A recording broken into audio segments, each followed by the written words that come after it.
নমস্কার, আপনাদের সকলকে স্বাগত। আজকে আমি আপনাদেরকে একটা রেসিপি করে দেখাবো, যেটা আমরা ফেলে দিই সাধারণত। এই তরমুজের খোসা আমরা সাধারণত ফেলে দিই। এই তরমুজের খোসা ফেলে না দিয়ে এটা দিয়ে একটা সুস্বাদু রান্না হয়ে যায়, দারুণ স্বাদের, অথচ উপকারীও। এই তরমুজের খোসা আমাদের শরীরের জন্য ভীষণ উপকার। আসুন তাহলে দেখে নিই রান্নাটা কীভাবে আমি করছি। তরমুজের খোসার ঘন্ট। এই ঘন্টটা রান্না করতে সবার আগে মুগ ডাল নিয়ে নিলাম। একটা বাটিতে 2 টেবিল স্পুন মুগ ডাল নিয়ে নিয়েছি। এই মুগ ডালটা শুকনো খোলায় ভাজবো। ততক্ষণ ভাজবো যতক্ষণ না একটা সুন্দর এরোমা বেরোয়। যখন সুন্দর একটা এরোমা বেরোতে আরম্ভ করবে তখন গ্যাসটা অফ করে দেবো। গ্যাসটা অফ করে দিয়ে খানিকক্ষণ নাড়াচাড়া করে একটা পাত্রে ঢেলে দেবো। আমার হয়ে গেছে এটা। পাত্রে ঢেলে দিচ্ছি, দিয়ে জল দিয়ে ভালো করে ধুয়ে ভিজিয়ে রাখবো। ততক্ষণে আমি বাদবাকি কাজগুলো সেরে নিচ্ছি। ডালটা যতক্ষণ ভিজছে ততক্ষণে আমি তরমুজটা কেটে নিচ্ছি। এখানে তরমুজটা নিয়ে আমি স্লাইস স্লাইস করে কাটবো, তাতে আমার কাটতে সুবিধা হবে। আমি একটা স্লাইস কেটে নিলাম, কেটে এইভাবে ভাগ করে আমি দেখাচ্ছি আপনাদেরকে কিভাবে কাটছি। এইভাবে কেটে নিলাম, নিয়ে তরমুজটার মাঝখানটা বের করে নেব। মাঝখানটা তো আমরা ফল হিসাবে খাই, ওটা বের করে নেব। আর যেটা বাদ দিয়ে দিই, ফেলে দিই, এই খোসাটা, সেটা দিয়ে আমি আজকে রান্নাটা করব। এই খোসাটার এই উপরে যে সবুজ রঙের স্কিনটা, এই সবুজ রঙের স্কিনটা আমি কেটে বাদ দিয়ে দেব। এটা খাবো না, এটা শক্ত। আর এই মাছ, এই পোর্শনটা দিয়ে আমি রান্নাটা করব। আমি এইভাবে প্রথমে মাঝখান দিয়ে কেটে নিচ্ছি, কেটে আমি স্লাইসার দিয়ে স্লাইস করে নিচ্ছি। আপনাদের কাছে স্লাইসার না থাকলে আপনারা বটি দিয়ে ঝিরিঝিরি করে, যেভাবে ঘন্ট কাটে ঘন্টের জন্য, সেভাবে করে ঝিরিঝিরি করে কেটে নেবেন। এইভাবে আমি স্লাইসার দিয়ে ঝিরিঝিরি করে কেটে নিচ্ছি। আমি সবটা কেটে নিয়ে আসছি। তরমুজের খোসাগুলি আমার ঝিরিঝিরি করে কাটা হয়ে গেছে। এবার আমি রান্নায় চলে যাব। কড়াতে সর্ষের তেল দিয়ে দিলাম 1 চা চামচের মতন, খুব বেশি তেল লাগে না এটাতে। আর দিয়ে দেবো একটা শুকনো লঙ্কা ফোড়নে, আর একটা তেজপাতা। এটা একটু ভাজা ভাজা হলে এর মধ্যে আমি দিয়ে দেবো হাফ টিস্পুন মেথি ফোড়ন। আপনারা যদি মেথি ফোড়ন পছন্দ না করেন তাহলে গোটা জিরে ফোড়নও দিতে পারেন। আমি মেথি ফোড়ন পছন্দ করি, তাই মেথিটা আমি দিলাম। মেথিটা একটু ভাজা ভাজা হলে, সুন্দর যখন গন্ধ বেরোবে ফোড়নটার, তখন আমি এর মধ্যে সেই তরমুজের খোসাটা দিয়ে দেব। তরমুজের খোসাগুলো এবার দিয়ে দিচ্ছি। এই মুহূর্তে আপনারা কে কোথা থেকে, কোন শহর থেকে, কোন দেশ থেকে আমার এই রেসিপিটা দেখছেন, প্লিজ একটু কমেন্ট বক্সে কমেন্ট করবেন, আমার তাহলে খুব ভালো লাগবে। আর নতুন কোনো বন্ধু প্রথমবার আমার চ্যানেলটাকে দেখে থাকলে আপনাকে একটা বিগ হাগ জানাচ্ছি। চ্যানেলটাকে সাবস্ক্রাইব করে নেওয়ার জন্য অনুরোধ রইল। পাশে বেল আইকনটা অ্যাক্টিভেট করে নেবেন, যাতে পরবর্তী আমার সমস্ত রেসিপির নোটিফিকেশন সবার আগে আপনার কাছে এসে পৌঁছয়। আর আপনি যদি ফেসবুক থেকে দেখে থাকেন তাহলে ফলো অপশনটা ক্লিক করবেন আর একটা লাইক দেবেন, তাহলে আপনি আমার সাথে জুড়ে যাবেন। আপনি আমার সাথে জুড়ে গেলে আমার সমস্ত রেসিপির নোটিফিকেশন সবার আগে আপনার কাছে এসে পৌঁছবে। আমি এর মধ্যে দিলাম একটা কাঁচা লঙ্কা, নুন, হলুদ, হলুদ গুঁড়ো একটু দিলাম, আর দিলাম সেই যে ভেজে রাখা মুগ ডালটা, সেটা দিয়ে দিলাম। এবার সবটা একসাথে ভালো করে মিশিয়ে এবার সেদ্ধ হতে দেব।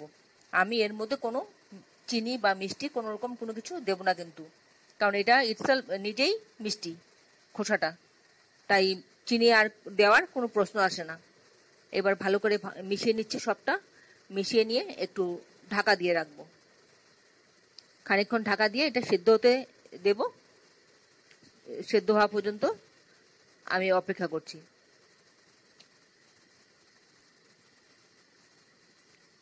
আমি এবার খানিকক্ষণ বাদে খুলে নিলাম, খুলে দেখছি একটু সেদ্ধ হয়ে আসছে।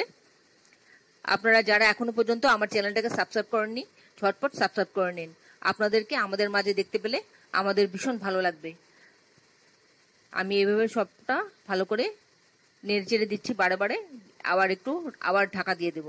খানিকক্ষণ এইভাবে ঢাকা দিয়ে দিয়ে এটা পুরো যখন সিদ্ধ হয়ে যাবে আর জলটাও ছাড়বে খানিকটা, তখন এটা আস্তে আস্তে সিদ্ধ হতে থাকবে।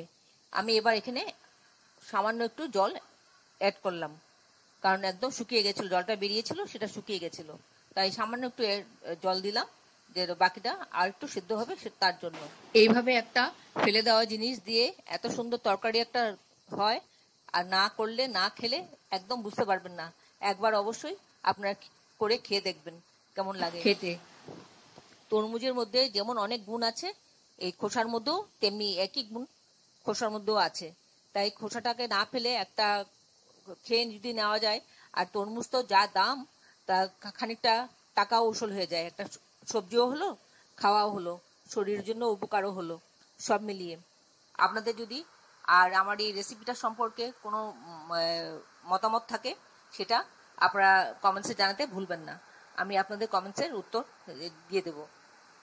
আর যদি কোনো প্রশ্ন থাকে সেটাও জানাবেন কমেন্টসে।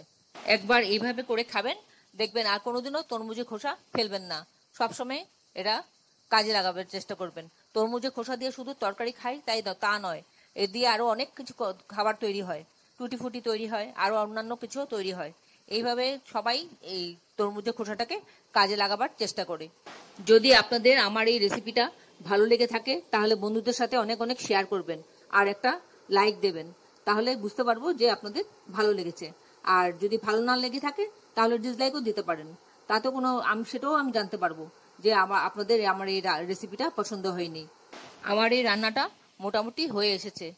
আর এতক্ষণ ধৈর্য ধরে আমার এই রেসিপিটা দেখার জন্য আপনাদেরকে অসংখ্য অসংখ্য ধন্যবাদ। আপনারা সকলে ভালো থাকবেন, সুস্থ থাকবেন, ঈশ্বরের কাছে এই কামনা করি। আর এই ধরনের নতুন নতুন রেসিপি দেখতে আমার চ্যানেলটাকে সাবস্ক্রাইব করে নেবেন, পাশে বেল আইকনটা অ্যাক্টিভেট করে নেবেন, যাতে পরবর্তী আমার সমস্ত রেসিপির নোটিফিকেশন সবার আগে আপনার কাছে এসে পৌঁছয়। সবশেষে আমি এখানে একটু দেশি বাড়িতে তোলা ঘি দিয়ে দিলাম, তাতে এর গন্ধটাও যেরকম সুন্দর হবে, স্বাদও তেমনি হবে। আরও এইভাবে দিয়ে ভালো করে মিশিয়ে নিচ্ছি। মিশিয়ে নিয়ে আমি ঢাকা দিয়ে স্ট্যান্ডিং টাইম দেব 1 মিনিটের জন্য, তারপর আমি এটা ডিশ আউট করে দেবো। 1 মিনিটের জন্য ঢাকা দিয়ে স্ট্যান্ডিং টাইম দিলাম। ডিশ আউট হয়ে গেল। আশা করি আপনাদের ভালো লেগেছে। যদি ভালো লেগে থাকে অবশ্যই একবার এইভাবে বানিয়ে খেয়ে দেখবেন। আর তাহলে ভিডিওটা আজকে এখানে শেষ করছি। আবার দেখা হবে আপনাদের সঙ্গে পরবর্তী অন্য কোনো এক রেসিপিতে। ভালো থাকবেন সবাই। নমস্কার।